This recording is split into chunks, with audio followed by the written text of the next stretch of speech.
ubuzima tubayeho mu bintu bitandukanye, hari byinshi bidutandukanya, aho tuva, aho tuba, uko tubayeho, eka nuko dusa, ariko hari ico duhuriye ko twese. Umwe wese muri twe arafise inkuru canke ntayisangije mu buzima bwakubu canke kahise yo tubera ishure. Iki ni kiganiro inkuru shure gica ku muhora wa YouTube wa Bukimoon TV.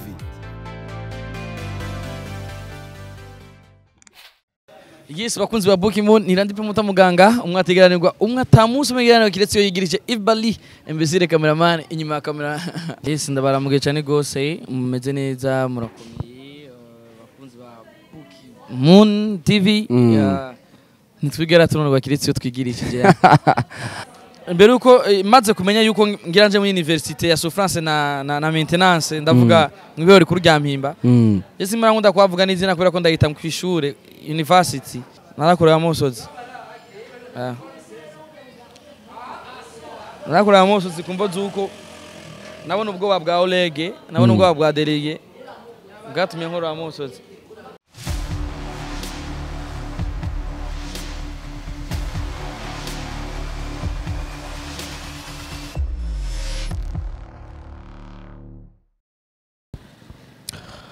Hello guys, bakunzi ba Bukimoon TV dusuye tubaramutse na cancana abakunzi b'ikiganiro inkuru shure.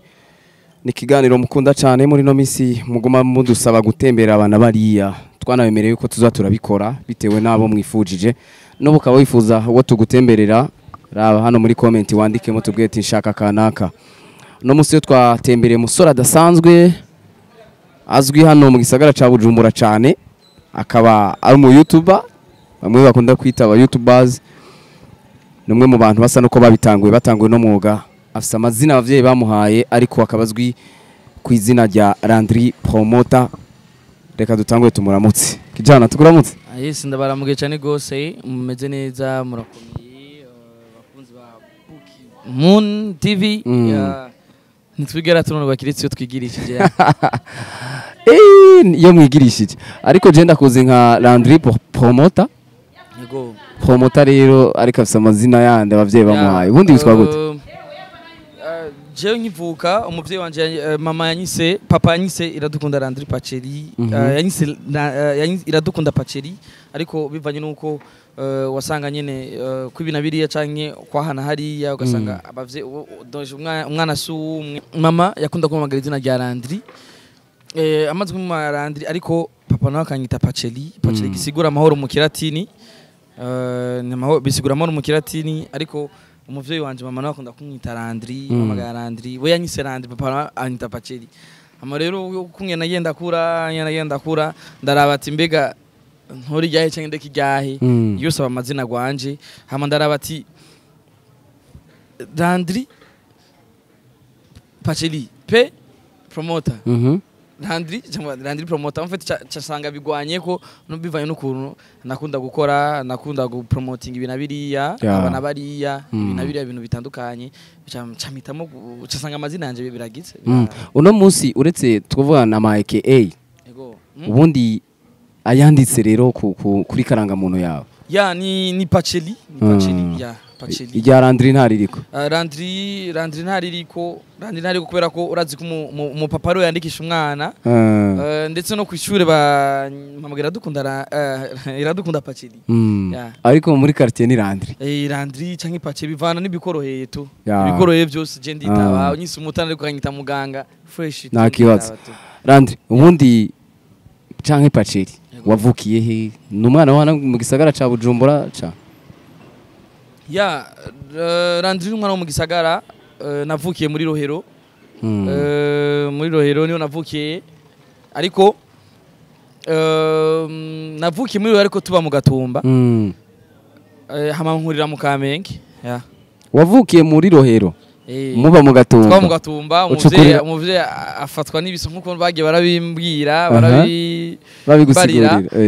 mvukira muri Rohero ama nkurira mu Kamenge yego muri Rohero kwa muganga cyane ibitaro wize amashuri ya matoya hehe amashuri yanje matoya na école primaire nayize aho bita kwa Nania Mm. maze kuva kwa Nania ngenda kwiga ku Gipentecote aho mu Kamenge Mhm. aho mu Kamenge hama secondaire no nayize college municipal Nyabagera 1 aho hiyo ku Centre Jeune Mhm. hama ndangiriza ku ishure bita Comprehensive School Saint Thomas. Mm. Kwa Saint Thomas. Yeah. Niho wahereje wari wize ibiki muri secondaire? Ya jewe je nize ivy'umuyaga nkuba Mm. nize electricity. Mhm. Nukuvuga ngo Landry no musi umuntu amuboneye kiraka yo mu telefone ati akazi kabonetse. Yo bivanye n'ubumenyi ndabifisemwe bivanye n'umwanya navyize novuga neza yuko atari wo gusa byahavuye bibandanya ariko ndi capable yo kubikora navyo ndi capable yo kubikora cause ndi tout terrain ndi vyose niyo mpamvu nkunda kwita tout terrain. Yeah. Mhm. Kugeraho nta kwiyumvira gusubira kuri kaminuza. Ya ndarifise ico cimwe ndagifise kandi iyo plan ndi nayo ariko umwanya nurankundira kira muntu bafise ingene ategura ibintu bivanye nuko ngene abayeho mu buzima bwa misi yose bazi ko kaminuza bisaba amafaranga kandi atari make ariko sukuvuga yuko twaba tuyabuze ku bwanje jewe nyine apana ngo abavyeyi kubera ko abavyeyi je nakuze nimenya ntaraba abana bariya ariko ibijyanye na kaminuza ndabifise ariko sindaronka umwanya mwiza ngo nshobore kubifatira umwanya ariko projet ndi nayo umugambi ni nawo ndiko ndipanga neza hamwe nzotangura ishure ntahagarika urazi ko arabiga ntibaheze bakiga umwaka umwe igice cyane usanga nibigenze bien ndiko ndipanga rero nje kwiga vuba cyane ndatangura ishure ya Landry rero dushaka utwereka ishusho yawe yo mu bwana tutabisanishije no munsi ishusho yawe mu bwana kuko turi abana mwese arafise ivyo akunda gukina umupira gukora imiduga y'insinga Landry mu bwana bwawe wakundiki ya mu bwana bwanje nakunda umuziki cyane nakunda umuziki narakunda kuririmba ndetse ndibuka iyo myaka iheze narafunda n'indirimbo zanje ugasanga ndiko ndirimba nyene ibintu nyene mfatiye nko kuri melody y'umuririmbyi kanaka ugasanga ndiko ndaririmba narakunda kuririmba cyane ico gihe narakunda no kugira amashite biba by'amasantushi ndibuka umunsi umwe niga mu mwaka wa gatatu kwa Nania aho bita kwa Nania mu Gasenyi narigeze gutaha ntashe mvuye ku ishure cyane bakora kubita amasantushe nyene by'amakiribite ndakubita santushe ari ku mugoroba nkuma 17 cyangwa bita umugongo hasi camara nk'iminota 30 naravye natashe mu masambizi ijoro ntaziyo ubwenge bwagarutse ntibyari byoroshe ariko inyuma rero y'ivyo kubukunda umuziki hari umuntu wavuga ati nifuza kumera nk'uko kuko natwe turiruka turi abana muri iyo minsi twarabona ba Lolilo turabona Dogo A yarabizamwe ari umwana muidore wawe yarinde Dogo A muri Dogo A no muri mvyo nakurikirana cyane ico gihe hamwe na Lolilo Lolilo na Fariaz ico gihe ariko abantu nakurikirana cyane ari Dogo A na Lolilo ukumva wifuza kumera nkabo sinifuza kumera nkabo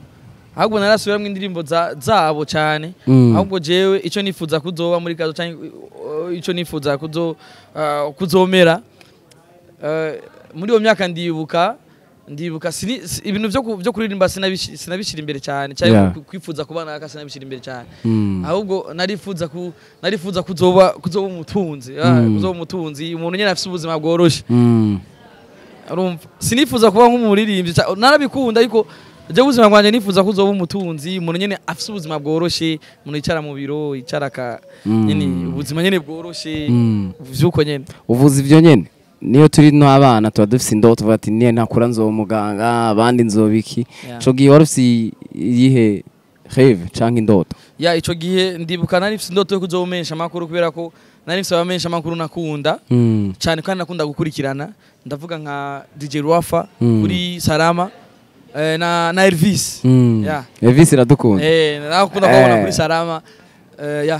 ukumva woba nkabo kabisa nkumva no kubera ko n'abamesha amakuru ico gihe twakunda kubona cyane kandi n'abamesha amakuru bakora muri style z'abana bo mw'isiti sinzi uko naura nico kintu kumvura bikunze. nabone bakwankurikira ndazi navyo bari bazi ico gihe ndibuka bakura nk'abana bo mwisite barafata microphone bari kuri television bagatera blague bakavuga ati n'umusi twazanye Satbi ati n'umusi twafite indirimbo shasha bakatuzana bari imvi tutazi urumva nkifuza kuzomera nk'abo bantu kubera ko n'abantu bari ku mwanya ndibuka nka DJ Rafa afise Home Flavor ndacavyibuka gushika no mwanya baje basigana bita Home Flavor igano cari gifise trending komeye cyane gose cyo gihe cari kiganiro kigezweho kiganiro kiri ku mwanya gikomeye cyane birumvikana urakuze rero izina rya promoter riraza yego ryaje gute rero aho niho dushaka kuja izina rya promoter novuga neza yuko ubwa mbere maze kugira ico menye canke maze kugira ico nahuye maze kwisununura mu myaka no mu mutwe nahavuye nkunda umuririmvyi Satbi maze gukunda umuririmvyi Satbi canja muri bamwe bamukunda b'imbere canigishwa kugeza kuri ibintu vya Satbi maze kwigishwa kugeza kuri ibintu vya Satbi ariko sinigishije kugeza kuri ibintu vy'abaririmbyi bose ariko nigishwa kugeza kuri ibintu vya Satbi ninde arabikwigishije twarigishwa twarabona ingene ba Kent babikora bande muri make nari umufana ndetse kwigishwa narigishwa kungene ushobora gupostinga umuririmbyi kuri Facebook narigishwa ngene ushobora kwandika amajambo y'inkora mutima kuri stati canke kuri ico gihe sinebwagire ku rwego rwo gutunga WhatsApp ariko nari mfite aga Facebook kwandika ndetse no kuvuga ivyo naravyigishwa bakambwira ati nuko nkarabira no kubandi n'ingene Satbi babikora canke bandi babikora nkavuga ati kananje ndabikora uko ariko ukungene imitsi yagiragenda bivanye no kungene umuziki wagiye uratera imbere naravuye mvuga ati reka ndeke gupromoting umuririmbyi umwe reka ndetse arasubira kandi aratwigisha aranyigisha ndetse arasubira ko twari turi benshi ico gihe wowe ufise talent canke wifuza ufise vision kanaka ni wavuga ati jenga ndifuza ko fata inzira yanje harageze aravuga ati urekira munagira fata inzira yiwe je camitamo gukorera abaririmbyi bose muri rusangi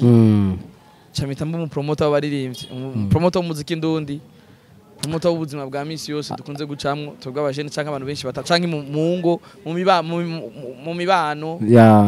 wowe sashoboye wose afise talent wose afise icyo ashobora gukora kikamuteza imbere nkumva kumenga nogiraho ndamushikanye bivanye n'ubumenyi mbafise canke bivanye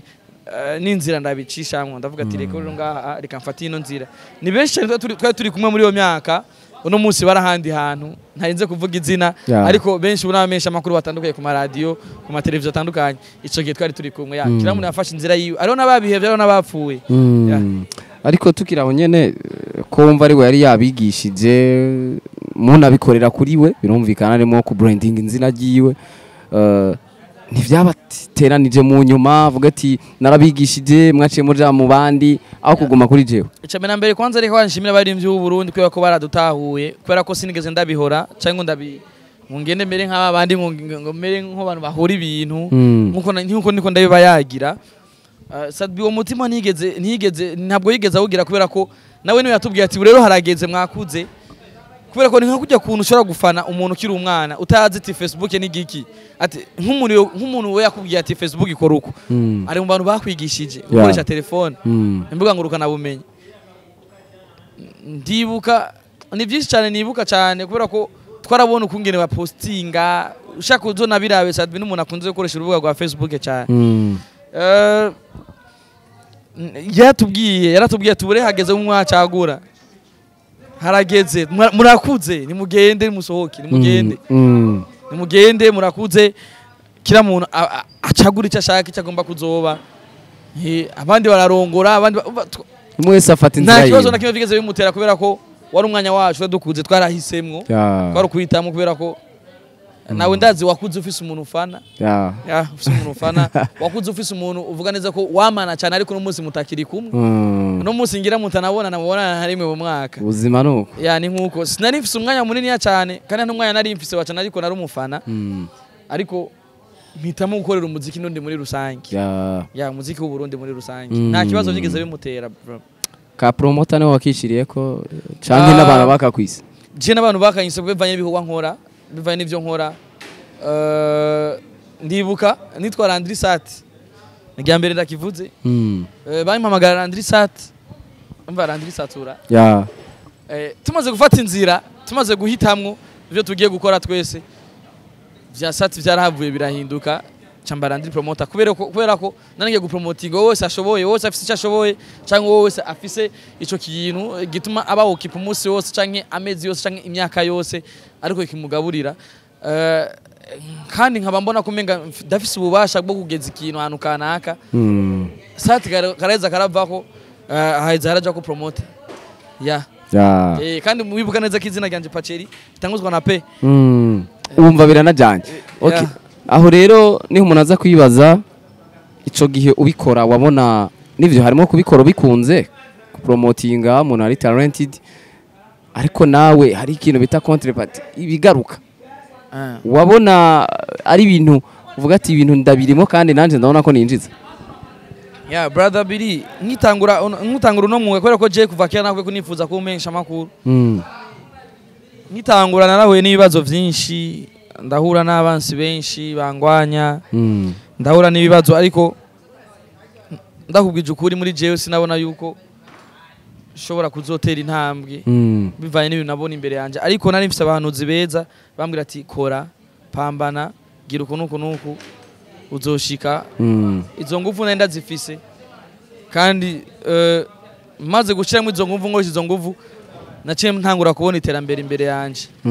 candika kwitaho kubamvuga nabi kubanyereka gataco maze gataco nshoboye amareze ndafata umwanya mwiza biva rero kuri ivyo bintu byo gukorera ku ma Facebook ku ma statut n'ibindi umusore tumona yinjiye mu ba YouTuber sivyo mu ba YouTubers Landry rero hehe na kamera na TV navyo byaje gute urakoze cyane kumva ico kibazo ico kugira Landry promoter batanga guca imbere ya kamera natanguye muri JC production ikora mu Gasenyi iyo JC yamfashije vyinshi ndibuka nahembwa amafaranga 5,000 amafaranga makiya cyane 5,000 ariko sinigeze ndonka n'umwanya kugira banyizere banshira imbere ya kamera nanje ngira ico nkoze ariko ntibigeze bambona mwumura nari mfise umwete ariko no gushobora kandi nkama nifuza ati munshire nanje imbere ya kamera munyigisha ariko baca banshira inyuma ya kamera nze ndafasha umu cameraman guterura amatara amatrepied amakamera ndabayeregeza ndabafasha gusivya ariko narabona ingene uyo mwigeme ndamwibuka yari umwigeme sindamwibuka izina yakora muri JC production ndibukari bigano bakuzana na ba Snokey ariko ntibigeze banyizera banshira imbere ya kamera ariko narabona ingene bikorwa nkaiza nkigiraho nkabibona uko bado amafaranga 5,000 vy'amamega kugira nshobore kugira amashare mapartage kugira nshobore kuba promotinga nkuko namaze gufata indi nzira niko kuvuga ngo wakorera amamega nakorera amamega bishobo byaranashika nkana yajya